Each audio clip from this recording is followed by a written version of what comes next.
बंधुओं, हमारे कई शास्त्रों के अनुसार माताएं शालिग्राम जी की पूजा नहीं करती, पर माताओं को विशेष रूप से तुलसी जी की पूजा करने का अधिकार है। भाई लोग शालिग्राम जी की पूजा करें और माताएं तुलसी जी की आराधना करें। शालिग्राम जी से भी अधिक फल मिलता है तुलसी जी की पूजा करने से। कहते हैं जिस घर में तुलसी जी विराजमान होती हैं उस घर में कभी यमराज नहीं जाते। जिस घर में तुलसी जी की आराधना होती है विधिवत रूप से, उस घर में पितरों को तर्पण आदि किया जाता है, पितरों का पिंडदान आदि किया जाता है। पर वास्तविकता में जिस घर में तुलसी हरी भरी खूब मात्रा में विराजमान होती हैं, उस घर के पितृ मुक्त हो ही जाते हैं। जिस घर में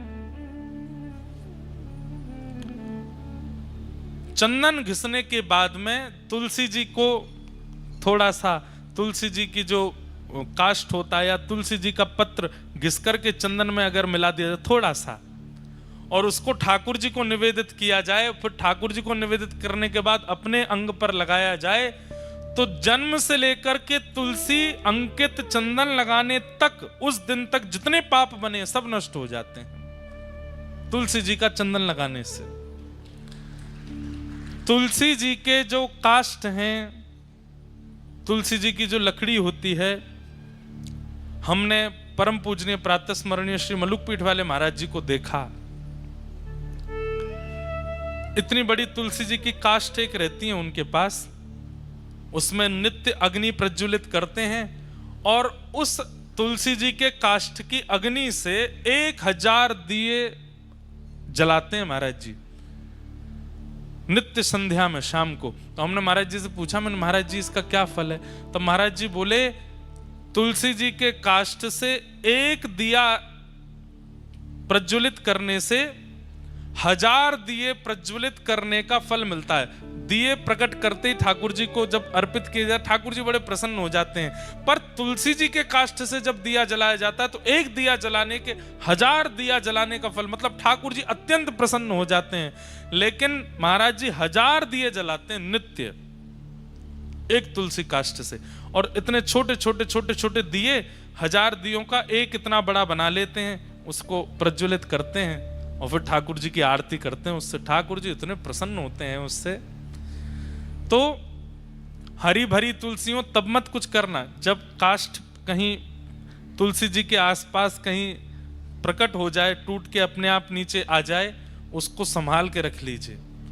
नित्य उस काष्ठ में थोड़ी अग्नि प्रज्वलित करो, उससे दिया जलाओ। दिया जलाने के बाद उस अग्नि को बुझा के उसकी रज अपने माथे से लगा के काष्ठ को रख दो।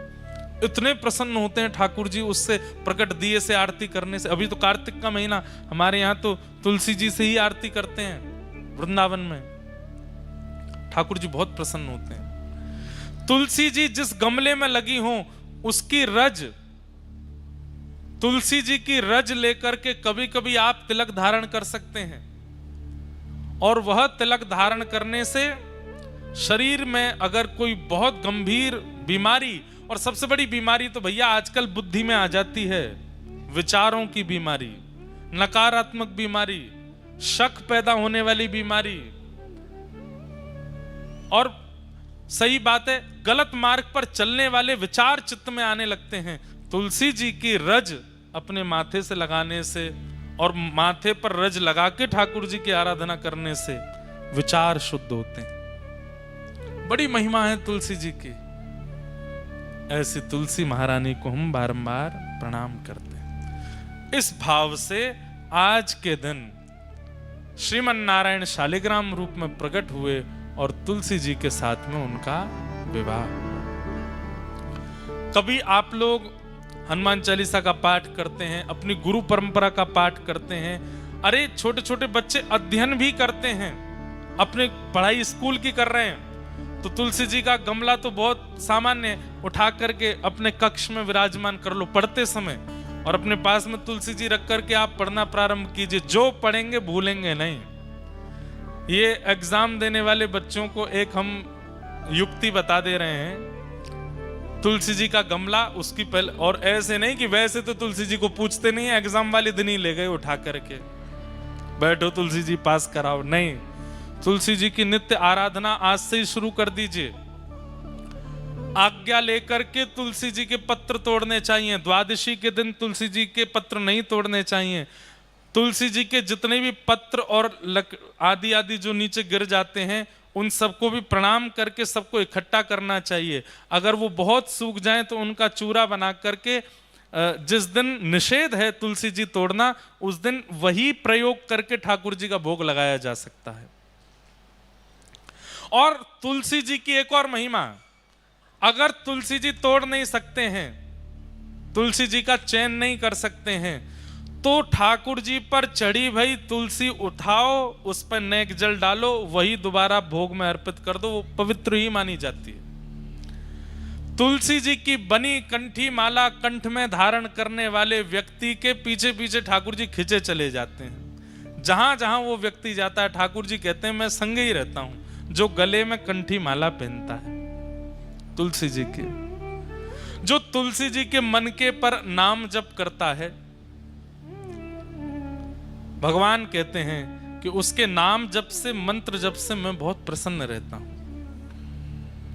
उसके नाम में, मंत्र में फिर आलस्य, दंभ आदि आदि जो विकार हैं ये आने बंद हो जाते हैं अगर वो तुलसी जी पर नाम उच्चारण करता है तो। और सीधी बात, आप अन्य किसी भी भाव में अगर नाम जप करते हैं तो ठाकुर जी को पता तो चल जाता है नाम जप कर रहा है, पर तुलसी जी पर जब नाम जप करते हैं तो ठाकुर जी थोड़ी पे हाथ धर के सुनते हैं आपके नाम जप को, आपके मंत्र को, आपके भाव को। ठाकुर जी को इतना प्रसन्न है। ऐसी तुलसी जी की महिमा है, उन्हें हम बारंबार वंदन करते हैं, बारंबार प्रणाम करते हैं। बोलो तुलसी महारानी की। मेरे अंगना में तुलसी को बिरवा, मेरे अंगना में तुलसी को बिरवा। अरे भैया, या पद में किशोरी जी बताए के गई हैं। बरसानो बता दियो, अपनो नाम बता दियो, अपनी गली बता दी, मोहल्ला बता दियो, लेकिन अंत में ठाकुर जी को क्या बता के गई किशोरी जी? मेरे अंगना में तुलसी को बिरवा, मेरे अंगना में तुलसी को बिरवा, मेरे अंगना में तुलसी को बिरवा, मेरे अंगना में तुलसी को बिरवा, ओ मेरे अंगना में तुलसी को बिरवा, मेरे अंगना में तुलसी को बिरवा, हाँ मेरे अंगना में तुलसी को बिरवा, मेरे अंगना में तुलसी को बिरवा। तुलसी निशानी बताए गई रे, तुलसी निशानी बताए गई रे, हाँ तुलसी निशानी बताए गई रे, तुलसी निशानी बताए गई रे। कौन?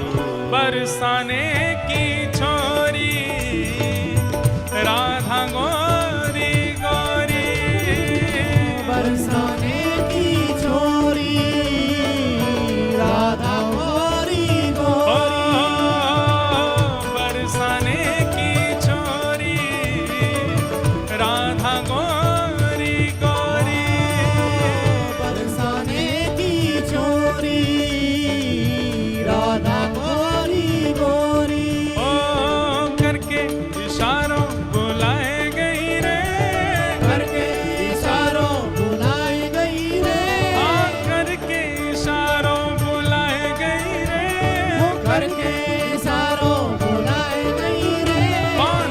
बरसाने की छोरी राधा गोरी गोरी, बरसाने की छोरी राधा गोरी भैया गोरी। देखो, जो सब लोग करताल बजा रहे हैं, नृत्य कर रहे हैं, वो तो बढ़िया ही है, पर जो चुपचाप बैठे हैं, आज ठाकुर जी को ब्याह है, आज ब्याह भयो है, भुजा उठा करके करताल बजाओ सब लोग। माताओं से हमारी विनती कि वे तुलसी आराधन खूब भाव से करें, और भाई लोग श्री शालिग्राम भगवान की खूब मंगल सेवा करें।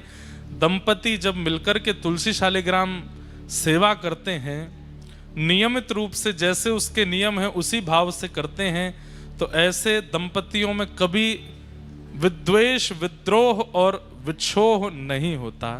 शालिग्राम जी और तुलसी मैया दोनों दंपतियों को समीप ही रखते हैं, कभी उनमें मन मुटाव आदि कभी प्रकट नहीं होता।